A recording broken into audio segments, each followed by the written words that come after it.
अविरत रूप से चला आ रहा ये परमात्मा महादेव का शासन आगे चलकर पंचम काल के अंदर 18,000 साल और चलने वाला है, 18,500 साल। उस कलिकाल के हम उसको कलिकाल बोले कभी कोई वो नहीं, ये हुंडा आश्चर्य काल बोला जाता है। मतलब यहाँ पर जो घटना नहीं घटे ना वही आश्चर्य है। हुंडा आश्चर्य काल मतलब क्या? अनंत काल चक्रों के बाद एक ऐसा काल आता है जिसको बोलते हुंडा आश्चर्य काल। हुंडा यानी कि भुंडा समझ लो आप। यहाँ पर जो घटना नहीं घटेगी वही आश्चर्य रूप बनेगी। ये पांचवा आरा कैसा होगा? ये पांचवे आरे के भाव लोक प्रकाश ग्रंथ के अंदर पूज्य विनय जी महाराज ने बताया। जो भाव अभी आने वाले काल में घटने वाला है, वर्तमान काल में भी वो भाव तादृश दिख रहा है। अभी तो कुछ समय पसार नहीं हुआ है पांचवे आरे का, मात्र 2-2,500 साल पसार हुए। 21,000 साल का ये पंचम काल है। आगे जाके कैसा होगा एक जाने, उसके बारे में सोचे न तो भी अपनी रूह कंपनी लगे, ऐसा है काल रहने वाला है। आगे मैंने 2 दिन वही बात चल रही है अपनी, 2 दिन से मैं वही बात बता रहा हूं आपको कि पंचम काल कैसा होने वाला है और वर्तमान में वो काल कैसा है। कल अपने समझा हमने, कल बताया मैंने, घर के अंदर परिवार के अंदर छोटे बड़ों का विनय नहीं करेंगे। मन में आया ऐसा छोटे बोलेंगे, बड़ों को सुनना पड़ेगा, दमकर रहना पड़ेगा। जैसे संसार के अंदर जिस प्रकार से वातावरण रहने वाला है वही वातावरण श्रमण संप्रदाय के अंदर भी यही वातावरण रहने वाला है। पहले गुरु बोलते थे और शिष्य सुनते थे, अब शिष्य बोलते हैं और गुरु को सुनना पड़ता है। अगर नहीं सुने और वो निकल जाए, वहां से चला जाए, गुरु की सेवा कौन करेगा? उनको भी डर रहता है, उनको भी अपमान का डर रहता है, उनको भी लोगों की सुनने का डर रहता है, इसीलिए चुप रहते हैं। कभी कभी हम बोलते हैं गुरु भगवान क्यों नहीं बोलते, चले इतने उद्दत हो गए। तो पहले बहुत बोला हुआ रहता है, अपने को पता नहीं है, लेकिन अब पानी ऊपर से चला गया, अब बोलने का कोई फायदा नहीं है। इसीलिए गुरु भगवान क्या हो जाते हैं, मौन हो जाते हैं। जैसे घर के अंदर आप मौन होकर खड़े होकर स्टैच्यू बनना पड़ता है, बड़े लोगों को क्या बनना पड़ता है? ये कलिकाल का ही प्रभाव है, ये हुंडा आश्चर्य काल का प्रभाव है। सामने वाले जीव तो दोषरूप है, उनके संस्कार दोषरूप है। सबसे बड़ा द्रव्य क्षेत्र काल और भाव, इसमें काल का भी प्रभाव काम करता है। ये काल ही ऐसा है, बीज का ही बातें जिस काल के अंदर हुए वो हुंडा आश्चर्य काल बोला जाता है। कब बारिश आएगी, कब धान्य पकेगा, कब क्या होगा, कब धूप पड़ेगी, कब ओले बरसेंगे, कब वल्केनो फटेगा, कुछ भी पता नहीं है, अनिश्चित है सब। कब क्या होगा किसी को कुछ भी पता नहीं है। उचाट के अंदर ही हमको रहना पड़ता है। मन स्थिर है। मैं हर घर में जाकर एक एक व्यक्ति को जाकर मैं पूछूंगा, भाई तेरा मन स्थिर है? You are confident with your mind? हाँ है हरीश भाई? क्योंकि 2 मिनट के बाद क्या होने वाला है मुझे खुद को पता नहीं होगा। वो सही होगा तो ठीक है, अगर कुछ भी इस बार प्लस माइनस हुआ तो क्या होगा? क्या होने वाला है बोलो तो सही, बताए आपको। बिल्कुल निश्चिंत हम रह सकते नहीं, सतत चिंता चिंता चिंता के अंदर हमारा जीवन यहाँ पर बसर होता है। जब से हमारे अंदर बुद्धि आई, बुद्धि का सर्जन हुआ, 16 स्थान विषयवान जैसे बोला जाता है, 16 साल की उम्र तक हमको शान और बुद्धि आई, और उस बुद्धि आने के बाद सतत चिंता में हमारा जीवन। आजकल तो बच्चे भी टेंशन में, वो 5 साल का बच्चा भी आए तुम्हारे साहब मेरे को तो बहुत टेंशन है। क्यों? एग्जाम आ रही है। अभी क्या 5 साल के बच्चे भी क्या एग्जाम आई? क्या आई एग्जाम? हम धुलिया गए थे, धुलिया। तो एक बच्ची मेरे पास आती थी, अरना नाम था उसका। क्या नाम था? अरना। मार साहब भयंकर टेंशन है। 7th क्लास में पढ़ती थी। कितने? बेटा तेरे को क्या टेंशन? न खाने पीने का टेंशन, न कमाने जाने का टेंशन, न कुछ करने। मारे साहब आपको क्या पता है, अब तो तुम टोटल फ्री हो, आपको तो स्टडी करनी नहीं पड़ती है। हाँ, घर पे जाओ तो मम्मी डांटती है, क्लासेस में जाओ तो टीचर डांटती है, स्कूल में जाओ तो टीचर डांटते हैं, और रहा सा कुछ बाकी हो जाए तो पापा डांटते हैं। क्या बोलोगे हमको डांटी खाने की? हमारी भी तो कोई लाइफ होती है ना, बोलो उसको भी पता करना कि मेरी भी तो कुछ लाइफ होती है। सब डांटते ही रहते, थोड़ा बहुत प्लस माइनस आया तो सुनने की तैयारी रखनी बस अपने को। तो क्या करना, कहां जाना कि हमको 7 साल के बच्चे बोलो ऐसी हरकतें करते हैं। अगर बोलते हैं हमारे पास ज्ञानी की मम्मी आई है, नहीं आई, रीमा पूजा करने के लिए परसों मेरे पास आई थी, पढ़ती मेरे पास आगे पढ़ती है। मेरे को नहीं जाना था, आपके पास नहीं आ रहा था, मम्मी ने चापट नहीं मारी, चापटा मारा। ये बच्चे कितने सालस होते हैं, कितने सरल होते हैं, सब बता देंगे घर का इतिहास आपका। हमको आपके इतिहास जाने है ना, तो आपको नहीं पूछेंगे, हम बच्चों को बुलाएंगे और सब इतिहास बता देगा आपको। क्यों? उनके अंदर सरलता रहती, बच्चे भगवान के रूप में हैं, बच्चे मन के सच्चे। तो ये बच्चे की मन की सत्यता, इसीलिए शास्त्र के अंदर भी बताया, हम जब आलोचना लेते हैं ना, बालो ही व जमपंतो, इसके अंदर एक विशेषण रखा है। जैसे बालक कुछ भी छुपाए बिना बोल देता है, ऐसे गुरु भगवान के पास शिष्य वगैरह होता है, वो आलोचना ग्रहण करते हैं, बिल्कुल नहीं छुपाना उसके। लेकिन ये पंचम काल का प्रभाव है, उसके अंदर भी छुपा छुपी खेलते हैं। बड़ी बड़ी बातें होगी तो नहीं बोलेंगे, छोटी छोटी बातों की आलोचना लेने आएंगे। घर के अंदर मार्शल शक्कर के डब्बे में चुटिया मर गई, उसकी आलोचना दो, और सासू को 4-5 गालियां दी, उसकी आलोचना लेने नहीं आते। हाँ, उसकी आलोचना लेने नहीं आते। घर के अंदर कुछ भी गड़बड़ किया, उसकी आलोचना लेने नहीं आते। पति को छुपाकर 2,000 की नोट छुपा दी, उसकी आलोचना लेने नहीं आते हैं। मैं तो बताओ, हमारा बर्थ राइट है, क्या है वो तो हमारा बर्थ राइट है, ऐसे तो देने वाले नहीं है। वो भी समझते हुए कहा गया, मुझे पता है, बोलने की जरूरत नहीं, बोलूंगा तो खाने का नहीं मिलेगा शाम को के, इसके लिए भी चुप रहते। मौनम में सहवार तो साधनम, कलिकाल का ही ये प्रभाव है, कलिकाल का ये प्रभाव है। लेकिन बहनों की खासियत होती है, कभी खर्चा नहीं करेंगे, देख देख कर खुश होगी, देख देख कर खुश होगी, मेरे पास इतना है, I have lot of money, मेरे पास इतना पड़ा है। इस जंगल के अंदर एक बिल के अंदर चूहा था, 100 सोने के सिक्के बिल के अंदर थे। कितना? एक कुमारपाल महाराजा के जीवन की घटना है।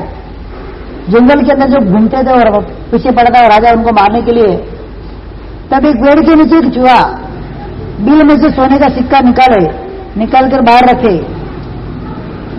एक सिक्का लेके बाहर रखा, दूसरा लेके बाहर रखा, वापस एक करके अंदर रखे। ये कुमारपाल महाराजा रोज देखे उसको उधर करते हुए, ऐसे संज्ञा थी, परिजो संज्ञा थी, पूरे भाव के अंदर उसने गाड़े हुए थे चूहे भी। नीमो ने सिक्के बाहर रख दिए, 100वां सिक्का लेने के गया एक दिन, कुमारपाल ने सिक्के उठा के जेब में डाल दिए। क्या?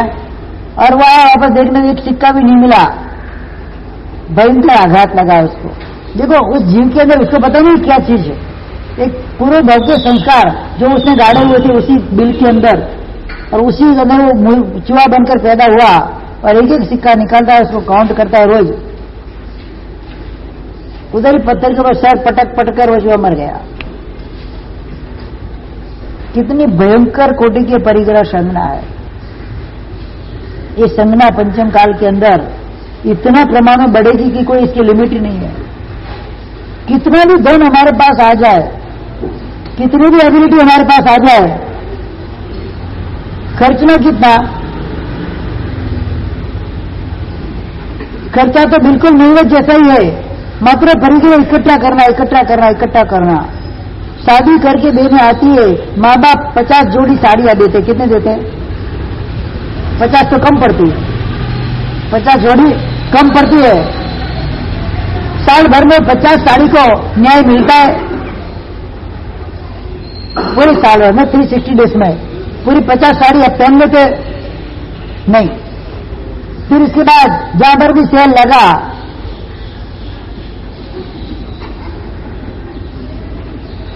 क्या होगा? 50% ऑफ, 20% ऑफ उठाकर लेके आएंगे। कितनी गड्डी करेंगे? मैंने पहले ही बताया था, कितना भी माल लाओ 15 दिन में एक बार परिलन करो। क्या खोल कर एक एक साड़ी 15 दिन में परिलन करो, घड़ी करके रखो। 14 के दिन पक्की परिलन आता है ना। हाँ, हमारा बिटिया रहता है ना, जो एक्स्ट्रा की बुद्धि रहती है, 14 के दिन परिलन करनी पड़ती है। तो 14 के दिन परिलन करो। जितने भी आभूषण लाओ, जितने भी बर्तन लाओ, जितने भी क्रॉकरी लाओ, जितने भी कपड़े लाओ, जितने भी जूते लाओ, उसको परिवहन करना, बस फिर लाओ, चिंता नहीं है, ऑटोमेटिक कम हो जाएगा। अब इतना झमेला कौन करेगा? सबको नियम देता हूं। घर में जितनी भी आइटम्स है 14 के दिन या मतलब 15 दिन में एक बार उसका कंप्लीट परिवहन करना है, बस। हाँ, 15 दिन में एक बार उसका परिवहन अवश्य करना है। फिर कितना भी लाओ, भले 100 क्या 2000 साड़ी लाओ, मेरा क्या जाता है। हाँ? 15 दिन में उसका क्या करना है? अरे भाइयों के लिए टेंशन नहीं है, 4 जोड़ी कपड़े में जिंदगी निकल जाए। क्यों हरीश भाई, कभी लेने गए शर्ट पैंट लेने गए? कभी पता ही नहीं, जो लाया वो पहन लिया, कोई मैचिंग नहीं, कोई ड्रेसिंग नहीं, कुछ नहीं। किसको दिखाना है बोलते? अभी जिसको दिखाना है तो उधर तो अपने को बराबर दिखा रही है, अब क्या दिखाना है उसको? क्या मतलब हमारे भाइयों के अंदर एक प्रकार का संयम है, परिकर संज्ञा नहीं है उनको, है जी। कितना भी माल आप दबा लो, चुप रहेंगे, बोलेंगे नहीं बिल्कुल। कितनी क्षमता है ना हरीश भाई, बोलते हैं घर में कभी? क्षमता सीखनी चाहिए इधर से, खास उपगुण लेना चाहिए। तो इस प्रकार से आगे पंचमाले में हम आगे बढ़ते हैं, क्या क्या होने वाला है। सबसे बड़ी बात जो हम वर्तमान काल के अंदर धड़ल्ले से चल रही है बात, व्याभिचार। क्या बोलता है उसको? व्याभिचार। किसी के ऊपर कोई विश्वास नहीं है। कौन कहाँ क्या खेल रहा है कुछ पता नहीं, कौन कहाँ जाएगा क्या करेगा। पुरुष को स्त्री के ऊपर विश्वास नहीं है, स्त्री को पुरुष के ऊपर विश्वास नहीं है। कौन कब क्या करेगा कोई ठिकाना नहीं। मर्यादा रहित जीवन हो गया। कैसा हो गया? उसके पीछे अगर सबसे बड़ा कोई कारण हो तो इंडिविजुअल फैमिली। क्या इंडिविजुअल जॉइंट फैमिली अगर होगी तो कभी भी व्यभिचार होने की संभावना ही नहीं है। इंडिविजुअल आप हो गए, अकेले क्यों पड़े, उसके पीछे सबसे बड़ा कोई कारण है तो आपके मन में पड़ा है व्यभिचार का कीड़ा है। क्या है? जो चाहे जब चाहे जो भी चाहे जैसे भी चाहे आप कर सकते हो। इसके लिए आपको फ्रीडम चाहिए, आजादी चाहिए। क्या चाहिए? पुरुष घर में रहता नहीं है, स्त्री घर में टिकती नहीं है, ऐसी हालत है आज। मौका देखते एक दूसरे के मौके तानते रहते, कब वो मेरे से अलग हो और मैं मेरा धंधा चालू करूं। भयंकर वातावरण वर्तमान में सर्जित हो गया है। कोई घर बाकात नहीं इससे, चाहे धार्मिक घर हो, चाहे गरीब घर हो, चाहे पैसे वाला घर हो, चाहे घर में अधर्म हो, कोई घर बाकात नहीं। एक सड़ी हुई कैरी पूरे घर को सड़ाती है। श्रमण समुदाय भी इसमें से बाकात नहीं, मैं आपको बोल देता हूं। श्रमण समुदाय भी इसमें से बाकात नहीं है। जहां मौका मिला वो भी चौका मार देते। वर्तमान की परिस्थिति ऐसी है। बहुत समझना है, बहुत सीखना है हमको उससे। इतनी माजा रखी है उसने व्याभिचार ने आज कि कोई किसी के ऊपर विश्वास करने योग्य नहीं है। विश्वास कर सकते हैं अपन? अपने घर के परिवार के सभ्यों के ऊपर अपने को विश्वास है? कब क्या करेगा वो? दुष्ट पंचम काल का है सबसे बड़ा कलंक जो है वो यही कलंक है, व्याभिचार। बाकी सब बातें तो ठीक है, बारिश आई कि नहीं आई, लोगों के मन के अंदर भले दुर्भाव है तो भले उसकी कोई बड़ी बात नहीं है, उसे एक भव ही खराब होगा, लेकिन ये चीज भव खराब कर देती है। और ये लिखा है विनय जी महाराज ने, बहुत बड़े। अभी तो 2500 साल हुए, आज का वातावरण अपन देखते हैं ना कैसा है, कैसा वातावरण है आज। शंका रहित जीवन हमारा है, विश्वासमय जीवन है हमारा। बताओ ना मुझे, किसके ऊपर कौन विश्वास कर सकता है और कब तक कर सकता है? बिल्कुल ही अनजान बनकर रहते हैं, सब कुछ जानते हुए भी, सब कुछ जानते हुए भी घर के अंदर हमको अनजान बनकर रहना पड़ता है। ऐसी हमारी हालत है। या तो जानबूझकर व्याभिचार करते या मजबूरी में आकर व्याभिचार उनको करना पड़ता है। क्या मजबूरी में आकर व्याभिचार करना पड़ता है? घर की परिस्थिति को देखकर क्या करे, कहाँ जाए, किसके पास मांगे? एक बहन अहमदाबाद के अंदर बहुत सरल प्रकृति की और बहुत सीधी सादी, 2 बार शादी हो गई उसकी, दोनों बार पति ने धोखा दे दिया, छोड़ दिया। एक लड़का है उसका, मेरे कांटेक्ट में आई थी। हमारे साथ जिसके पास भी कुछ मदद मांगने जाते हैं ना, सबसे पहले मेरे शरीर पे उनकी नजर होती है। स्पष्ट बात। उस समय 30-32 साल की थी। सबसे पहले नजर किसकी, चाहे कितनी भी अच्छे से अच्छे, ऐसे लगता है कि अपने दानवीर है, अपने जैन शासन के श्रावक है, मदद मांगने जाए तो एक ही बात, एक हाथ से लेना, एक हाथ से देना, बस, और कोई बात ही नहीं। तो मुंह पे बोल के आती है, ऐसा मेरे को धंधा करना, मैं रोज का 25,000 कमा सकती हूँ। तो मुंह पे बोल के आती हो, स्वाभिमानी है, भीख मांग लूंगी, टेंशन नहीं है, भीख मांग के खा लूंगी, ये धंधा मैं करने जाऊंगी नहीं। घर के अंदर बहुत परिस्थिति खराब, माता पिता पास कुछ भी नहीं, 0 वैल्यू है। 2 भाई है, दोनों भाई भी कैसे है, टोटल बेचारे, एक तो बिना नौकरी का, एक नौकरी करता 2-5 हजार रुपया कमाता महीने, माँ बाप दोनों बीमार, ऐसी हालत है, वो खुद ही बीमार है। अब क्या करना, कैसे लाना, कैसे घर चलाना, किस तरह से जीवन बिताना हमारे साथ, तो बोलो तो सही आपको, किसके ऊपर विश्वास करना, बस सबसे बड़ी बात तो ये है। घर की जितनी सामग्री थी एक एक करके सब बेच दी, इवन कपड़ा रखने का कबाड़ भी बेच दिया। ऐसी हालत है आज घर की। किला के घर में रहना है, किराया तो भरना ही पड़ेगा। क्या करना, किस तरह से काम चलाना, बोलो जीवन किस तरह से। सब तो छोटा, बच्चा भी छोटा था उस समय, तो थोड़ा बड़ा हो गया, नौकरी जाता है, लेकिन वर्तमान की परिस्थिति तो ठीक है, वर्तमान में अच्छा है, थोड़ा अच्छा तो ही नहीं है, लेकिन अच्छा कहा जाता है, पहले से बेटर है।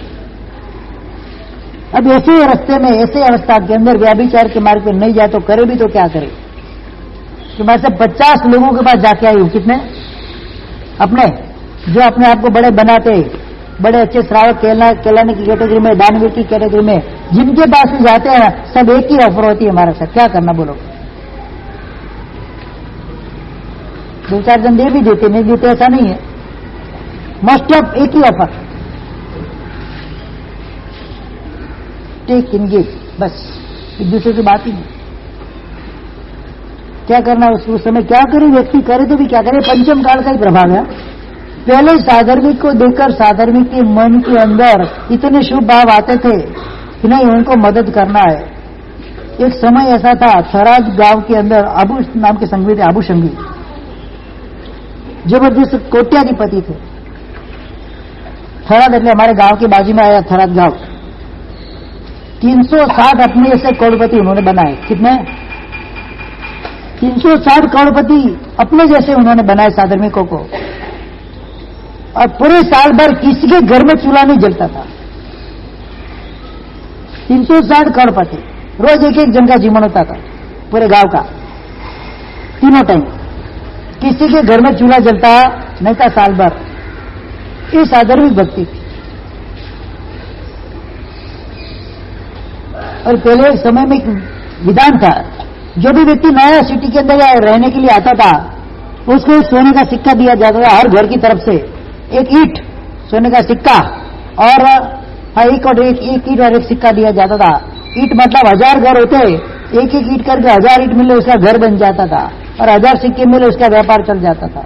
किसी के पास ज्यादा मांगने की जरूरत नहीं पड़ती थी, और मदद भी हो जाती थी, और साधनिक खड़ा हो जाता था और अपना कार्य करता, वो भी आगे आके सिलसिला चलता रहता था। एक जैन शासन की पहले प्रणाली का थी, आज वो भी लुप्त हो गई। एक मैंने अभी एक आर्टिकल पढ़ा, एक बेन, मुझे किसी देव के पास कोई लाखों रुपया मांगना नहीं है, मेरे को किसी के पास कुछ नहीं मांगना है, बस 33.5 करोड़ देव देवी है, सबको बोला मेरे को 1-1 रुपया दे दो।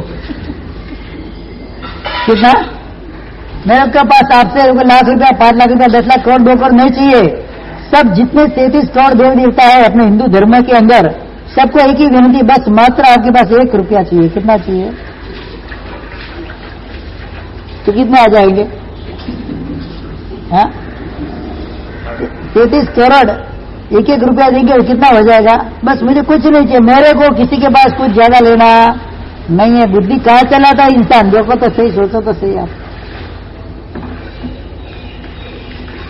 विशेष रूप से इस तरह से हमारे आसपास में कोई भी साधर्मिक हो, हमारी शक्ति हो, शक्ति के अनुसार उनका उद्धार करना ये हमारी फर्ज बन जाती है, ताकि उसको कोई गलत रास्ता अपनाना इत्याग करना नहीं पड़े। हम ही संभाल ले तो कोई भी उसको आगे बढ़ ऐसा कोई गलत धंधा करने जाना नहीं पड़े। लेकिन हम क्या करते हैं? उसकी उल्टी निंदा करते हैं। क्या करते हैं? उसकी निंदा करते। बहुत साल पहले की बात है, 95 या 93 की समय की बात है। हम लोग मार्केट में, डायमंड मार्केट में, मार्केट के अंदर हम लोग फ्रेंड्स सब खड़े रहते शाम को। एक लड़की रोज टैक्सी में आए, मार्केट में ब्लू डायमंड बार था। क्या था? बार। तो आगे पीछे के दरवाजे से टैक्सी में वो अंदर घुसे, लड़कियां, 4-5 लड़कियां। रोज क्या है उनका काम? तो मजबूरी के लिए आती हो, क्या करे वो। तो एक लड़की आई, हम रोज उसको देखे, बम्बई में विले पार्ला में रहने वाली वो लड़की, उपदान भी किया हुआ लड़की ने, 17-18 साल की वो लड़की होगी। हमने देखा अचानक टैक्सी में से उतरी और सीधी बार के अंदर घुसी, जहां सब लड़कियां जाती उसमें। ये यहाँ कहां से आ गई? पहचानते थे, मेरा फ्रेंड था, उसको पहचानते, वो भी पार्लर रहता है, उसको पहचानता था। तो मेरे को बोला, देख प्रियेश, ये अपने जैन की लड़की। मेरा हो ही नहीं सकता, पॉसिबल। हमने शर्त लगा दी। अरे कि नहीं, शर्त मैं बोलता हूँ जैन की लड़की इधर रहती है, मतलब तेरी गलत फहमी देखने में तेरे को कोई गलत गड़बड़ हुई है। रोज शाम को 6 बजे उनको आना टाइम, और हमारा भी ऑफिस का 6 बजे का छूटने का टाइम होता है, तो हम लोग भी नीचे आके खड़े रहते हैं। तो कल दूसरे दिन भी आई, तो उसने पकड़ा, परेश नाम था उसका, उसने पकड़ा कि क्या हुआ? तो क्या ऐसा ऐसा है, तो तू यहाँ पर, हम डांस करने के लिए आते। क्या बोलती है? हम यहाँ पर डांस करते। क्यों? बस घर की परिस्थिति ऐसी है, क्या करें, ये अकेली कमाने वाली, मैं अकेली, बाकी सब छोटे भाई वगैरह है, किसी पापा तो है ही नहीं घर के अंदर, और कोई सगे संबंधी सपोर्ट करते हैं नहीं है, मम्मी भी बीमार है, क्या करना। तो कि तू गलत रास्ता तो नहीं, गलत रास्ता नहीं, खाली हमको उधर जाकर खाली डांस करना होता है। क्या होता है? खाली डांस करना होता है। लेकिन उसमें से गलत में चले जाए, क्या पता चले रास्ता ही ऐसा है। बताया, सब बातें की, सब फ्रेंड्सों ने मिलकर थोड़ी मदद भी की उसको।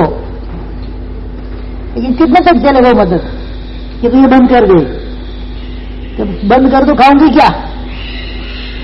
फिर उसको दूसरी कई ड्यूटी पे, मतलब जॉब पे वगैरह पे कोशिश की, सबने मिलकर कुछ ऐसे ऐसे लगाया उसको, जो भी होगा वो तो छुड़ाया। तो ऐसी हालत होती है। ये तो पता चला, नहीं पता चला तो कहां से कहां उसका जीवन पूरा हो जाता, पता भी नहीं चलता। तो ये जो व्याभिचार कभी कभी मजबूरी के कारण करना पड़ता है, लेकिन वो भी करना नहीं चाहिए। और मजाक में और मौज के लिए तो ये करना है ही नहीं बिल्कुल। कुलवान स्त्रियां भी वेश्याएं जैसी हरकतें करेंगी। वेश्याएं तो वेश्या जैसी हरकतें करती है। आजकल वेश्या सुधर जाती है, लेकिन घर की वेश्या सुधरती नहीं है। मेरे को शब्द नहीं बोलने चाहिए, मिशा में दुकड़म। ये कुलवान स्त्रियां भी वेश्याएं जैसी हरकतें करेगी, घर के अंदर व्याभिचार चलाएगी। कोई नहीं होता घर के अंदर, दोपहर के समय के अंदर अकेले ही रहते हैं, ये काम धंधा चालू हो जाता है उनका, मौज की खातर। किसके खातर? उनको पैसा नहीं चाहिए, पैसा तो सामने से देते, मौज की खातिर धंधा उनका चालू हो जाता है। असभ्य वस्त्रों को धारण करेगी, वो तो आजकल दिखता ही है। कैसे वस्त्र? उद्भट वस्त्र धारण करके आना, संस्थाओं को भी, संस्थाओं में आना तो वो भी, वहां पर भी धर्मस्थान में आना, वहां पर भी कैसा वस्त्र पहनना है, क्या दिखाना है, उनको वही पता नहीं है। जो सांस्कृतिक अपना ड्रेस है, ड्रेस कोड अपना भव्य सभ्य बोले कि ना, सभ्य समाज का जो ड्रेस है वो तो पहनना उसको अच्छा लगता नहीं है। आधे फटे कपड़े उनको पहनना अच्छा लगता है। माता बहन के सामने भी पुत्र आदि वगैरह आप शब्द बोलेंगे। घर के अंदर गालियां बोलते हैं कि नहीं बोलते? सही बोलना। कोई अच्छे घर होंगे तो नहीं बोलते होंगे, ताकि लगभग घरों के अंदर गालियां गलत चालू हो जाते। कब क्या बोलना उनको भान ही नहीं रहता है। क्रोध की आवासना कर क्या क्या वो बोल जाते हैं। सास ससुर के आगे पुत्रवधी भी गालियां बोलेंगी। मतलब कई बार मान मर्यादा लेजा कुछ भी रहने वाला नहीं है। ये तो अभी अभी दिख ही रहा है, आगे क्या होगा खाली कल्पना करो, चित्र आपकी कल्पना शक्ति के अंदर लाओ और देखो कि आगे मेरे ये शासन के अंदर या ये धरती के ऊपर या पंचम काल के अंदर इस क्षेत्र के अंदर क्या क्या होने की घटना होने की संभावना है। किसी को क्या बोलना वो भी एक प्रश्न हो जाएगा। पहले तो बोले उसके बोर बेचा है, ऐसा गुजराती में गए थे, बोले है ना बोर बेचा है, मैंने केवट बने बोले इसके 12 बजे, बोलना ही नहीं, चुप ही रहना है। सासू ससुर को पता है बहू क्या कर रही है, उनको पता ही है कैसा धंधा करी वो भी पता है, लेकिन उनको चुप रहना है। अगर बोलने जाओगे तो घर से निकाल देंगे, डर होता है, इतना भयंकर डर अपने अंदर घुसा दिया है। चुप रहो, मैं जो करती हूँ करने दो, मुझे बोलना मत तो घर से भगा दूंगी। क्या कहा जाएंगे बूढ़े माँ बाप, अगर कुछ ही बोलते मार पड़ती है, मारती है मारती है, सास ससुर को नहीं मारती ऐसा नहीं है, देखा है किसी सामने सामने देखा है। कितनी दुष्टता कितनी निर्लज्जता आ गई, अपने दुष्कृतियों को पोषने के लिए दूसरे के ऊपर अत्याचार करने से भी औरतें अभी वो होती नहीं है। ये कार्य होने वाला घर में सुंदर पत्नी होने पर भी पति पर स्त्री गमन करने के लिए बाहर जाएगा। दिखता है सब बड़े पूरे वर्तमान में आज कोई बाकी नहीं है। जैसे पुरुष बाहर जाएगा स्त्रियां भी बाहर जाएगी, स्त्रियां भी पर पुरुष का सेवन करने के लिए बाहर जाएगी, घर में पुरुष होने पर भी। कहां तक अटकेगी ये गाड़ी जाकर। मैं तो कभी कभी सोचता हूं कि अभी 18,000 साल और आने बाकी है, अभी तो 10% समय खाली 5वें आरे का फंसा हुआ है। ये सारी घटना जो उन्होंने लिखी है 400 साल पहले लिखी, तब ऐसा नहीं था। 400 साल पहले विनय जी महाराज ने घटना सब लिखी है। इन 400 साल के अंदर उसका फलादेश कंप्लीटली आपके सामने आ गया है। कितने वो आगम चेती आगम प्रद भविष्यवेता होंगे, क्या क्या उन्होंने देखा होगा अपने ज्ञान के अंदर, और उस पूरा का पूरा बयान उन्होंने लिख दिया। आज एक एक घटना जो भी मैंने आज बताई, कौन सी घटना बाका थे बताओ। आज 3 दिन से अपना 5वें आरे का व्यवहार चल रहा है, बराबर 5वें आरे का वर्णन चल रहा है। 5वां आरा कैसा होने वाला है, 2500 साल के अंदर अगर ये हालत है तो आगे जाके क्या होने वाला है, खाली कल्पना भी नहीं कर सकते हम। पिछले 50 साल के अंदर, पिछले 50 साल के अंदर दुनिया के अंदर इतना बदलाव आया है, दुनिया इतनी बेहूदी हो गई है कि शायद वो पिछले वाले 10 कोड़ी सागरों में वर्षों में नहीं हुई होगी, खाली पिछले 50 साल के अंदर इतना हो गया है। और सबसे बड़ी अगर अंदर कलंक रूपो तो व्याभिचार है इसके अंदर। 50 साल के अंदर व्याभिचार ने माजा रखी, किसी को कोई परवाह नहीं है, कोई इज्जत की भी परवाह नहीं है, अपने कुल की परवाह नहीं है, अपने खानदानी की परवाह नहीं है, अरे खुद के भविष्य की भी किसी को परवाह नहीं है, आने वाले जन्मों की परवाह नहीं है। और इतने भयंकर कोटि का व्याभिचार चल रहा है। विवाह आदि संसारिक कार्य के अंदर कर्जा करके भी पुष्कर धन खर्च करेंगे। दिखावा क्या हो गया है, अरे तुम्हारी शक्ति इतनी है कि शादी के अंदर 2 चीज बनाकर आप खिला दो, 50 और 500 चीज खिलाने की जरूरत नहीं है। 1500 आइटम शादी के अंदर बनती है खाने के लिए। कितने आइटम, 1500 सूरत के अंदर एक परिवार के अंदर शादी थी, 1500 आइटम, कितने रिसेप्शन में हरीश भाई, 1500 आइटम को आप सुगंध ले लें तो पेट भर जाए, खाने की जरूरत ही नहीं पड़े। खाली सुगंध ले लें उसकी तो भी पेट भर जाए आपका। टोटल नाहक का उसका व्यय होता है, व्यापार वेरफाई होते हैं जिसको बोलते हैं, नाहक खाली फोगट उसका वेस्ट होता है और कुछ नहीं। कौन खाएगा 1500 आइटम, दिखावा, उसने इतना रखा तो मुझे इतना रखना, उसने ऐसा किया तो मुझे ऐसा, अरे अपनी कैपेसिटी कितनी है वो तो देखो जाकर। कैपेसिटी के अनुसार अपने को अपना कार्य करना चाहिए। कर्जा लेकर, मैं तो एक चीज का सख्त विरोधी हूं, कर्जा लेकर घर भी नहीं लेना चाहिए। कर्जा आपकी भाषा के अंदर शुद्ध भाषा में लिखा जाए तो बैंक लोन, क्या बोलते हैं उसको, इंस्टॉलमेंट भरते जाओ भरते जाओ भरते जाओ भरते जाओ, मर जाओगे तब तक नहीं पूरा होगा। कर्जा लेकर कोई भी कार्य एसेट को स्थापन करने का नहीं करना है, उसमें कोई इनकम तो ही नहीं।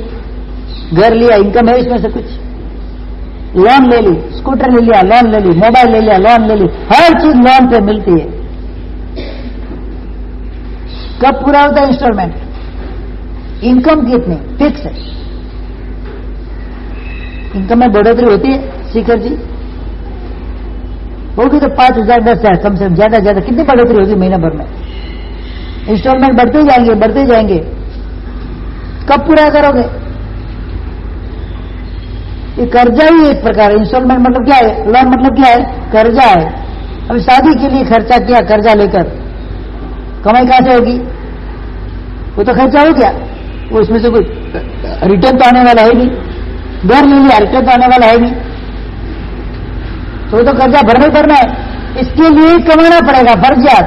नहीं कमा तो बैंक आकर जब्त कर जाएगी, इज्जत का दर्जा उड़ जाएगा। अब इज्जत है कहां तो दर्जा उड़े, ऐसी हालत हो जाती है। कर्जा लेकर भी पुष्कर धन का विवाह आदि सामग्री कार्यों में वो खर्चा करेंगे। इस काल के अंदर अनुक्रम से श्रद्धा की हानि हो जाएगी। परमात्मा देव गुरु धर्म के प्रति श्रद्धा जीरो जैसी हो जाएगी। कितनी? जीरो क्वालिटी में श्रद्धा अपनी आ जाएगी। श्रद्धा घटती जाएगी, घटते घटते इतनी घटेगी कि परमात्मा का नाम लेना भी छोड़ देंगे। माता पिता कौन है आज वेस्टर्न कल्चर में, या अमेरिका वगैरह के अंदर इंडिविजुअल पर्सन हो गया, 18 साल का लड़का लड़की हो गया, माँ बाप भी उसको कुछ बोल सकते नहीं है। उसको अपनी स्वतंत्र जिंदगी हो जीता है। लिव इन क्या बोलते हैं? हाँ, लिव इन रिलेशनशिप। अकेले रहो, बस अकेले रहो, उनको शादी नहीं करनी है। आजकल बच्चे आते हैं हमारे पास, मैं खाली मजाक में पूछता हूँ, शादी करने की रिश्ता लेनी। मैं तो दोनों में से तो क्या करें, मैं अकेले रहूंगी। क्या बोलते हैं? अकेले रहना पसंद है मुझे। क्यों अकेला रहना है? उसको किसी के साथ क्यों नहीं रहना है? उसके पीछे का कारण पता है? स्वतंत्रता नहीं मिलती।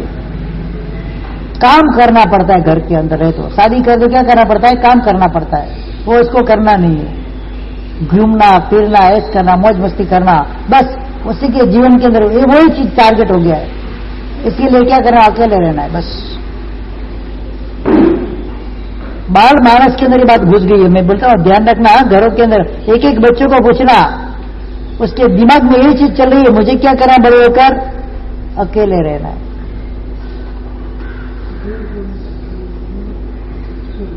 अकेलापन उसको पसंद है। उसको किसी के साथ नहीं रहना है, किसी के दबाव में नहीं रहना है, किसी के अंदर में नहीं रहना है।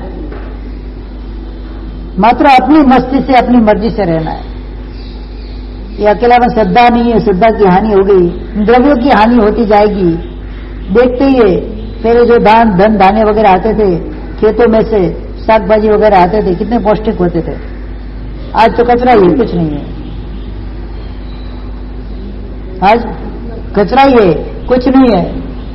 हम छोटे थे ना, पढ़ते थे स्कूल के अंदर, तब की बात है, तो साग भाजी बेचने वाले आते थे और चौला फली आती ना, चौले की सब्जी इतनी मीठी और इतनी कोमल आती थी, और जेब में भर भर के लेके जाते थे स्कूल में खाने के लिए। ऐसे ही खा जाना कोरी कोरी, बिल्कुल। अभी तो अभी चौली वगैरह कोई भी सब्जी में रस है ही नहीं। पहले इतने मीठे मीठे लगते थे। ककड़ी आती थी, चौली आती थी, 2-4 सब्जी आती थी, ज्यादा नहीं आती थी, लेकिन इतने मीठे। खेतों में जाते थे लेने के लिए, करेला वगैरह खेतों में से लेकर आते, गवार करेला वगैरह खेतों में से खुद लेकर आते थे। तो वो दिखते ही नहीं है। अरे बापू महाराज हमारे बोलते थे परसों ही, तो पहले जैसे करेला नहीं आते थे। उन्होंने देखा होगा ना, देखता है पहले क्या करेला आता था, वो कालिंगा जैसा बहुत बड़ा फल आता था, कालिंगा कलिंगा रहता ना, कच्चा कलिंगा कालिंगा जैसा। अब वो तो दिखता ही नहीं है। वो खेतों में से आते थे इतने बड़े बड़े, उसको तोड़ना, फिर उसको इसके गियर निकाल के खाना होता था। वो कली आती है ना, कली काली काली नहीं आती है, और सेक कर खाते हैं अपन। कली का बीज होता है ना, वो कालिंगा में से निकलता है। इतना बड़ा बड़ा आता था, इतना मीठा था। पूरा फैमिली 4-5 उसको तोड़ना, फिर सब मिलके शाम के टाइम बैठते और सबको खाना, नमक वगैरह डाल के अंदर। इतना आदमी डालता पूरे कि 10-15-20 जन होते थे, सबको ऐसे ही खाना का एक प्रेम बढ़ता था। आज तो कुछ है ही नहीं, वस्तु नहीं है तो प्रेम का बढ़ने वाला है, वस्तु भी खाने को तैयार नहीं है। तो इस प्रकार से द्रव्यों के अंदर हानि, आयुष्य के अंदर हानि होती जाएगी। पहले जमाने के लोग लगभग ज्यादा करके 80 साल तक जीते थे कि नहीं? आज का जनरेशन 50 साल में तो थक जाता है, उसको इच्छा ही नहीं थी जीने की। 50 ईयर्स में वो थक जाता है। हमारे गच्छाधिपति 102 साल के हैं, आज भी मजबूत है। भाई शरीर की शक्ति क्षीण हो गई है, लेकिन आज भी मजबूत है। दांत नहीं है एक भी अंदर, तो पेड़ा से चबा जाते हैं। हम कभी कभी मस्ती के अंदर ऐसे उंगली ऐसे करके बटका भर लेते, लगता नहीं अपने को, लेकिन दबाते जोरदार। इतने मजबूत है पेड़े उनके। हमारे तो पेड़े अभी तो 15, 20, 25 साल में सड़ जाते। 102 साल के अंदर इतने मजबूत है। आंख में चश्मा नहीं है, सब कुछ दिखता है। ये पहले का जो खाया हुआ है, जो पौष्टिक आहार था, शुद्ध आहार था, ये इसका प्रभाव है। देखो आयुष्य की हानि, शरीर की हानि होती जाएगी, शरीर घटता जाएगा या तो फूलता जाएगा, शरीर के अंदर ताकत नहीं है। बिहार के अंदर हम जाते हैं ना, तो हमारे साथ युवान चलते हैं। मेरी उम्र 50 ईयर्स, जो युवान वगैरह आते हैं 20-25 साल के, मेरी स्पीड से वो भी नहीं चल पाते, थक जाते, 1-2 किलोमीटर पीछे रह जाते। क्या हमारी स्पीड तो सुपर एक्सप्रेस है, और हाईवे पर तो और एक्सप्रेस हो जाए, 6-7 किलोमीटर की स्पीड है पूरी। और वो चलेंगे 2-3 किलोमीटर। बिहार में मेहरबानी करके हमारे साथ मत आओ कि तुम्हारे पीछे से हमको चलना पड़ता है। हमारे पीछे तुम्हारी चलने की कोई नौबत है नहीं, तुम्हारे पीछे हमको चलना पड़ता है, हमारा टाइम वेस्ट होता है। जो डिस्टेंस हम 2.5 घंटे में पूरा करते थे ना, अगर वो साथ में जाते 3.5 घंटे लग जाते हैं। इसके लिए हम मना कर रहे, बिहार में साथ में आना नहीं। और व्हीलचेयर के साथ चलते तो 7-7.5 की स्पीड होती है हमारी। अब चलो आपके हमारे साथ चलो बिहार में, या तो हाफ जाते हैं, चलते तो भागते भागते 20 साल, 25 साल, 30 साल की उम्र में भी सांस छोड़ने चढ़ लगती है उनको। बोले ऐसी हालत है कि खुराक कैसा हो गया, घर के अंदर पड़ा ही रहना है, कोई मेहनत करनी नहीं है। गाड़ी घोड़ा बस, घर से उतरे लिफ्ट में नीचे उतरना, उतरने के लिए भी लिफ्ट चाहिए। बोलो चलो चढ़ने के लिए तो थकान लगती है तो लिफ्ट की उपयोग करो, उतरने के लिए लिफ्ट चाहिए। वहां का कौन सा कष्ट पड़ता है आपको? वो भी 6 साल, 10 साल, 15 साल, 20 साल के बच्चे, उतरने के लिए भी लिफ्ट चाहिए, चढ़ने की तो बात छोड़ो। ये इलेक्ट्रिसिटी जो साधन आए, इंसान को इतना कमजोर अंदर से कर दिया है, आप मान भी नहीं सको। मैं तो लगता है कभी 100 पे से नीचे उतारने के लिए भी कोई मशीन लानी पड़ेगी। 100 पे में बैठा हुआ था ना, उधर से उसको नीचे उतार के बैठाने के लिए भी कोई मशीन घर में रखनी पड़ेगी, ऐसा लगता है मुझे आजकल। वो भी उससे होता नहीं है। कितना प्रमाद अंदर घुस गया है, शरीर कितना क्षीण हो गया है। हम बोलते हैं कि हमारे शरीर के अंदर ताकत है, ताकत है, शरीर में ताकत है, स्टेमिना है शरीर के अंदर। खड़े खड़े एक बार प्रतिक्रमण करो ना, खाली देसी प्रतिक्रमण, 2.5 प्रतिक्रमण, कितना स्टेमिना है पता चल जाएगा। पंचांग प्राणादिपात 70 संदासा पूर्वक एक खमासना देना, और शुद्ध विधि पूर्वक पूरा 48 मिनट का आप प्रतिक्रमण करो, कितनी स्टेमिना है मुझे पता चल जाएगा। होता है? वो भी नहीं।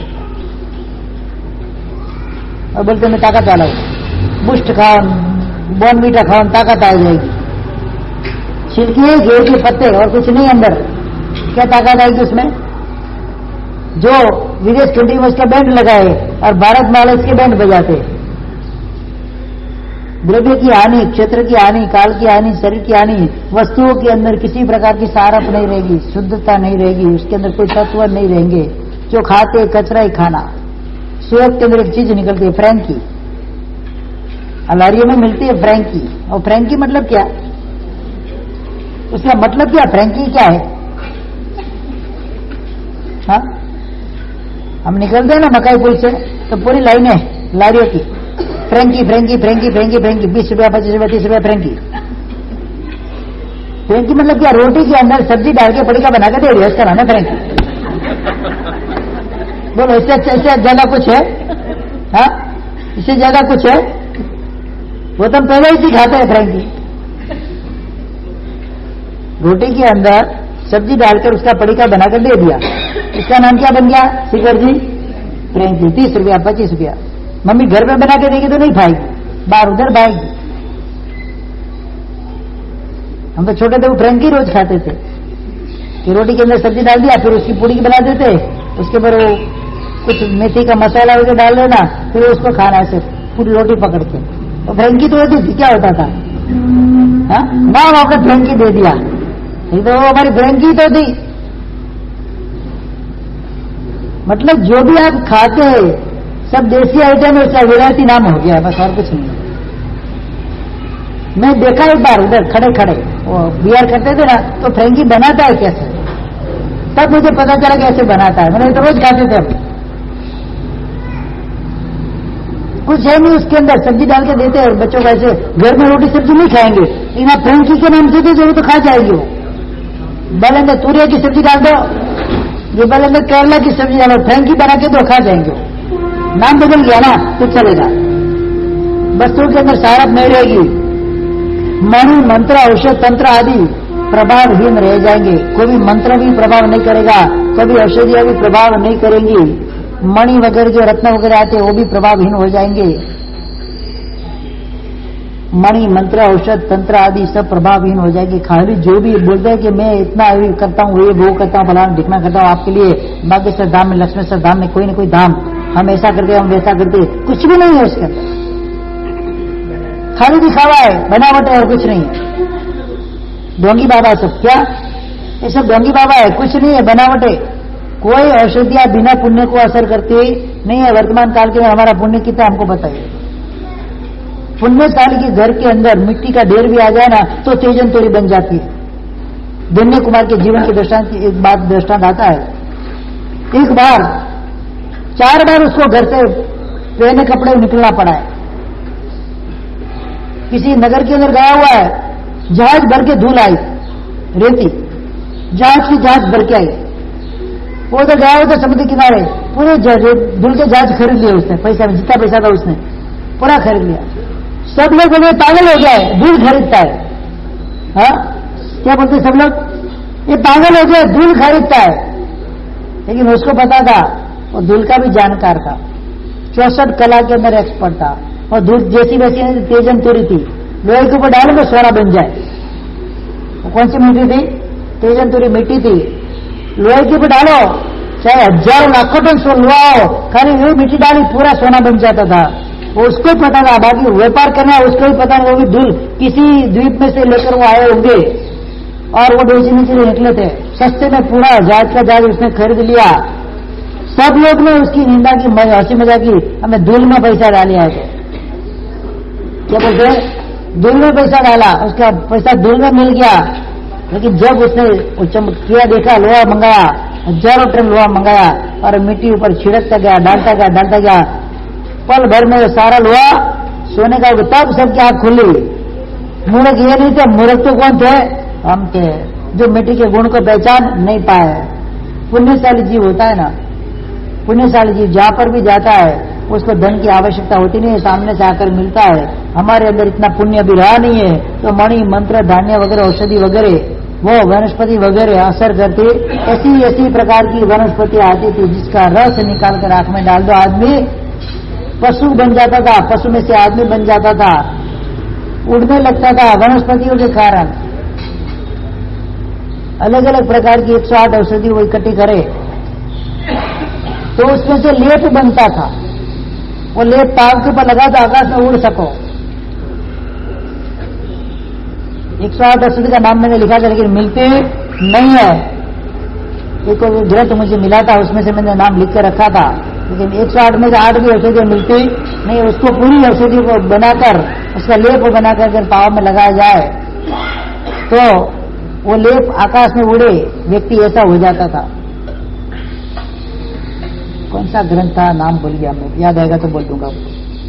धान्य वगैरह रस के बिना के हो जाएंगे। आज गेहूं चने चावल वगैरह जो भी कोई रस नहीं, निरस सूखे सट हो गए। पहले ऐसा होता था, गेहूं का पोख होता था, बाजरी का, गेहूं का, जवार का पोख बनता था। अभी नहीं खाते पोख, अपन पहले समझ नहीं आती तो खाते थे। नीले पोख होते ना, वो खाने जैसे नहीं होते, कूड़े अंकुरे होते, अनंत काय के अंदर आ जाते। तो पहले पोख आता था, खेतों में से लेकर आते थे। पूरा आग के अंदर उसको सेक के पूरा डूंडा रहता, पूरा सेक के फिर खाटला रहता था, खाटली डेरी वाला खाटला रहता ना, उसके ऊपर घिसते थे तो नीचे नीचे दाने पड़ जाते थे। ऐसा पूरा विधि से होता था और पूरे पोक बनते थे, वो खाते थे, इतना मीठा लगता था। आप खाते का पेट ही नहीं भरे, ऐसा इतना मीठा लगता था। आज तक तो वो सब गायब, दिखता ही नहीं है। धानियों भी मिठाने वाले मिस्टर बोलते ना, स्वीट होते थे एकदम मीठे, स्वीट कॉर्न के जैसे, तो आज ये भी दिखता नहीं है। गाय भैंस आदि अल्प दूध और अल्प रस वाले रस बिना के दूध को लेके आज गाय का दूध ले लो, भैंस का दूध ले लो, सत्व ही नहीं है उसने। खाती क्या बेचारी, कागज और कचरा खाती, क्या सत्व आएगा? और घास खाएगी तो कैसा खाएगी? सत्वहीन घास खाएगी, दूध कैसा आएगा? तो वो भी दूध भी कितना भी पी लो आप, गाय का दूध लो कि भैंस का दूध लो, कैसा दूध आता है? मलाई होती है अंदर। मैं मलाई का रोगी हूं, मेरे को मलाई नहीं पाती, मैं छान के ही पीता हूँ। जरा इतना टुकड़ा भी आया तो नहीं चल, उसमें मुंह से बाहर आ जाता है। मलाई है ही नहीं। बेले बोलते मारे मलाई आवे की आजकल मलाई आवे से क्या मगज में मलाई घुसी गेले से, भले ना आती मलाई दिमाग में घुस गई है, भले इसमें नहीं है दूध में, तो वो छान के लेना है बस।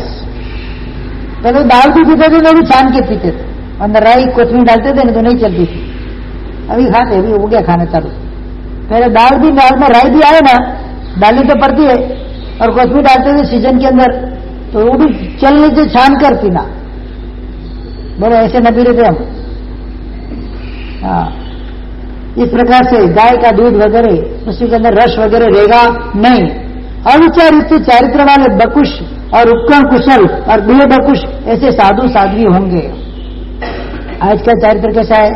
बकुश और कुशल प्रकार का चारित्र है, लेकिन आज के समय में वो चारित्र भी पूजनीय है। कैसा है कि संज्ञा, जैसे आपके अंदर परिग्रह संज्ञा वगैरह रहती है, तो हम भी इधर से आए हैं, और वातावरण, इस वातावरण में हमको रहना, जंगल में जाकर तो रहना नहीं है, तो हमारे अंदर भी वातावरण को देखकर ऐसी संज्ञा आ जाती है, ये इकट्ठा करो, वो इकट्ठा करो, ये लो, वो लो, ऐसा लो, वैसा लो।